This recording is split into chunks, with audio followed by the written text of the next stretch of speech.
அம்மா வீட்டுக்கு வந்தாலே நமக்கு வந்து ஒரு சோம்பேறி ஃபீல் தாங்க. கொஞ்சம் லேட்டாக எந்திரிச்சதுக்கப்புறம் வந்துட்டு வெங்காயமெல்லாம் க்ளீன் பண்ண ஆரம்பிச்சிட்டேன்.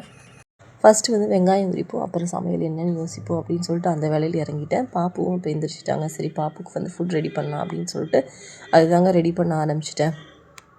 பார்த்துட்டிங்க அப்படின்னா ஹோம்மேட் செர்லாக் பவுடர் தான்.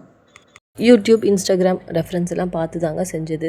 இது வந்து ரொம்ப ரொம்ப சிம்பிளான ஒரு ரெசிபின்னு சொல்லலாம். ஹெல்த்தியான ஒரு ரெசிபியும் தான். நம்மளுக்கு வந்து கொஞ்சம் லேசியாக இருக்கும்போது பாப்புக்கு வந்து ஈஸியாக செஞ்சு கொடுத்துடலாம்.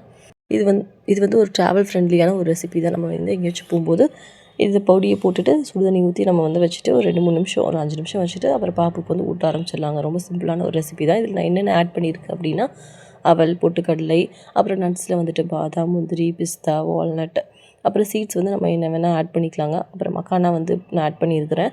சீட்ஸ் எல்லாம் எதுவுமே போடல. நம்ம பாப்பாவோட வயசுக்கு ஏற்ற மாதிரி நீங்கள் வந்து ஆட் பண்ணிக்கலாம். உங்களுக்கு என்ன சேரும் சேராதுன்னு பார்த்துட்டு. வீட்டில் இருக்கிறனால பார்த்துட்டிங்க அப்படின்னா வந்துட்டு வெறும் பச்சை தண்ணி ஊற்றிட்டு அப்புறம் அடுப்பில் வச்சு சூடு பண்ணி எந்த திக்னஸ் வேணுமோ அந்த திக்னஸ் வரைக்கும் கிளறி கொடுத்துருவேங்க. அவ்வளோதான். நான் வந்து சிம்பிளாக வந்து ப்ராசஸ் பண்ணி கொடுத்துறது. எல்லா இன்க்ரீடியன்ஸையும் நம்ம வந்து வறுத்துட்டு நம்ம வந்து அரைச்சிக்கலாம். அரைச்சி நம்ம வந்து டப்பாவில் ஸ்டோர் பண்ணி வச்சுக்கலாம். இப்படி இல்லைனா நம்ம வந்துட்டு கடாய் போட்டு வறுக்கிறதுக்கு கஷ்டமாக இருந்தது அப்படின்னா நம்ம ஓடிஜியில் வச்சு கூட ஈஸியாக வந்து வறுத்து எடுத்துக்கலாங்க. இது வந்து பார்த்துட்டிங்க அப்படின்னா பாப்பாவோட சித்திமா தான் அந்த வேலையை பண்ணுவாங்க. அதனால வந்துட்டு அவங்களுக்கு அந்த டிபார்ட்மெண்ட் கொடுத்தாச்சு.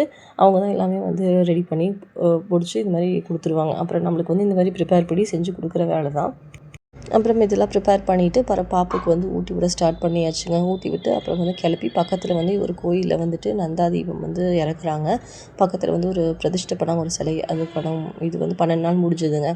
அப்புறம் வீட்டு பக்கத்தில் இருக்கிற ஒரு நாய் இது 2 வேளை சாப்பாடு போடுவோம். எங்கள் அப்பா வந்து எப்பவுமே காலையில் சாயந்தரம் அப்படின்னு சாப்பாடு போட்டுருவார். குட்டி போடுற மாதிரி இருக்கா அப்படின்னு சொல்லிட்டு எக்ஸ்ட்ரா ஃபுட் ஐட்டம்ஸ் எல்லாம் நாங்கள் கொடுக்க ஆரம்பிச்சிட்டோம். சரி பாவம் அப்படின்னு சொல்லிட்டு. எப்பவுமே நம்ம முடிஞ்ச அளவுக்கு வீட்டுக்கு முன்னாடி வந்து தண்ணி வைக்கணுங்க. பறவைங்க, மிருகங்க எல்லாருமே வந்து குடிச்சுப்பாங்க.